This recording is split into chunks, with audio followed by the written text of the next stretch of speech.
Hello, it's Laura with Kettlebell 360, and I wanted to do a quick tutorial on the kettlebell swing. This is an exercise to help develop your posterior chain, hammies, glutes, low back muscles, and also really work that core and get you to move faster through those hips. This is great for anyone. If you're an athlete, this really helps with hip development, hip strength, and also, again, speed. This is also a really great exercise to help shed away the pounds, especially around your midsection, because of the high demand of energy needed to execute these movements. So first I want to break down the hip hinge, because that's really what's going to get you to explode out of that down position. So the movement is a hip hinge where the butt goes back versus the butt coming down like a squat. So my knees and my hips are flexed almost at the same degree. My back is nice and straight, chest up, nice tall posture.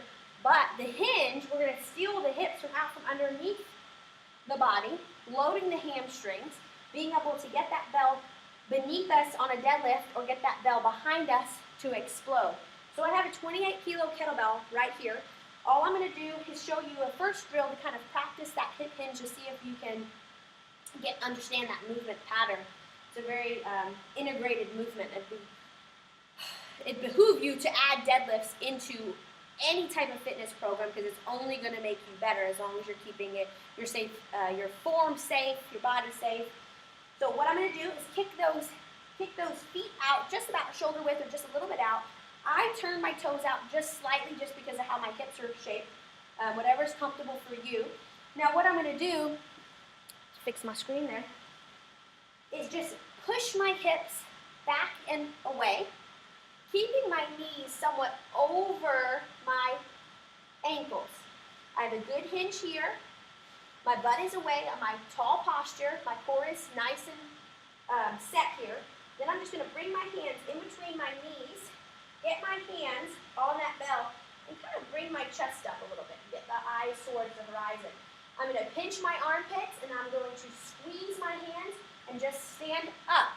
And all I'm doing is wedging my hips forward, coming to a standing position just like a plank. On the way down, I'm going to hold my armpits tight, push the kettlebell back towards my heels. And I'll really feel that weight shift to the back of my heels so my toes kind of want to climb off the floor a little bit. We call those noisy toes. We want to quiet them down by locking them into the floor. Once we can get this pattern nice and easy, we want to add some breathing techniques in there. So as the client comes down, we're going to breathe in through the nose. And as we come up, we're going to push the air out. Breathe in and out.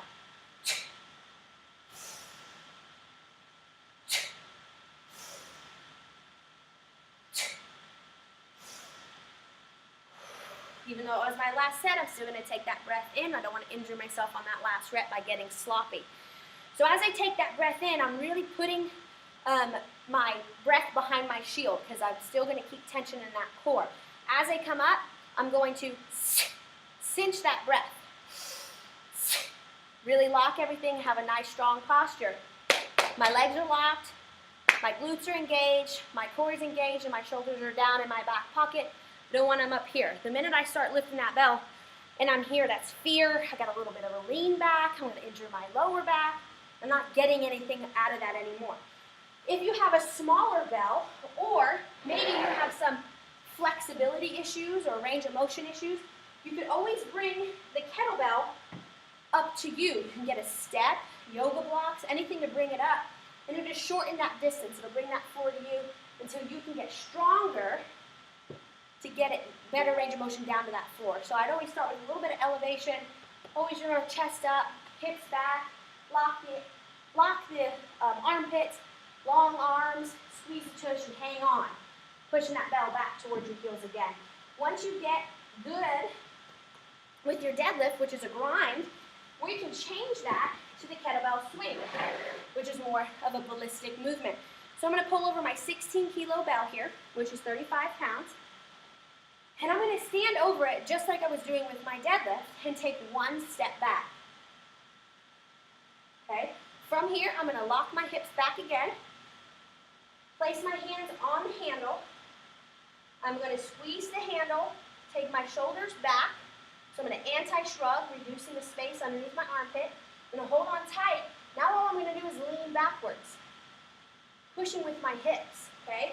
So you can see how my bell will tip back, shifting all that weight to my heels and into my glutes and hamstrings. My toes want to come up again. I'm going to put them back down. Once I feel nice and grounded, I'm going to hike past that bell to the high part of my triangle and explode forward, just like I did with my deadlift. At the top, come to a standing plank. I'm going to let that bell float, and as soon as that bell starts to come back towards me, I'm going to get out of the way. Okay, so here we go. I'm going to do one swing, so it's a hard style swing. Get locked and loaded, shoulders down, armpits tight, I'm going to lean.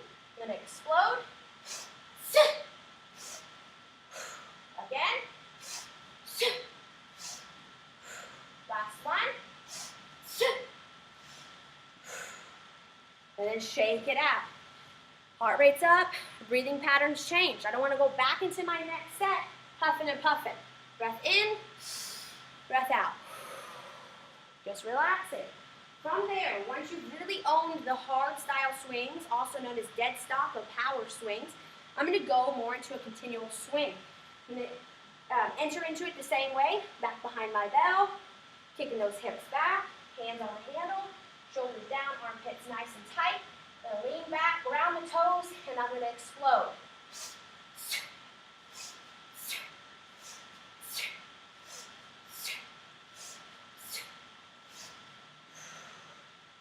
Always a safe landing. We're never going to just release one hand and loosely put that bell down. That's where injuries happen, okay? Now, once you get flowing with that kettlebell swing, that's where the breath changes. You get hot, you start sweating. So how do you put that together and make it an actual exercise? For females, I would definitely start lower on the kettlebells just so we know that we're safe and we're within a good range for our body weight. So that's going to start at, you can bring it all the way down to 15 pounds. You might not be able to really feel that feedback as much as you might with the 25-pound bell, but we want to be safe. We want you to get comfortable with that movement. Gentlemen, you can start a little higher, maybe in the 14 kilos, 16 kilos to kind of practice, and then really start creeping up into the 24 kilo, 28 kilo on those swings, and then setting them up in sets. So one of my favorite variations is just a two-hand swing, 10 rounds of 10 swings on the top of the minute. So it really gives them enough rest and recuperation to kind of analyze those swings. So we're not just thinking about getting those reps in, we're thinking about perfecting those reps and making each one of them count. You know, thinking, okay, did I lean back at the top, or did I stand up and really stand tall, getting that bell right at about, nipple to shoulder height. We never want to come up. The minute we start to come up, you'll see a little disconnect and a little lean back. We don't want that. We want nice and strong, that full hip extension, shortening those abs, pinching those armpits to get those lats to turn on a bit, and then just getting out of the way as they come back. So females, 15 to 30 pounds to start with, getting up to 35 pounds. Gentlemen, 30 pounds all the way up to the 28 kilos, which is about, 62 pounds. That's a good range to start depending on what your fitness level is. Starting with 100 swings, getting 10, stepping back, resting, 10. Then from there you can start different variations, the one-arm swing, hand-to-hand swings. Those are so fun. You can put it off the clock, play some music, just kind of get carried away. Once you can get 100 swings in, those 10 minutes, move on. Go to 12 swings in 10 minutes, 14 swings in 10 minutes. Get up to those 20 swings a minute to 200 in those 10 minutes. And now we're ready to move on. We lost some weight. Cardiovascular system is stronger. You can move on to different lifts. You can learn the goblet squat, the Turkish get-up. Once you really get that good snatch underway, or your swing underway, you can get into the snatch. That's a really fun lift, but you have to earn it. Your shoulders have to be ready. Cardiovascular system has to be ready, and it's a true strength skill, okay? So don't just jump into that. Really, you have to earn that. So just brief, just wanted to give you a little tip of the day. I know it's just about 10 minutes here. If you have any questions, please message me or leave a comment below. Have a great day.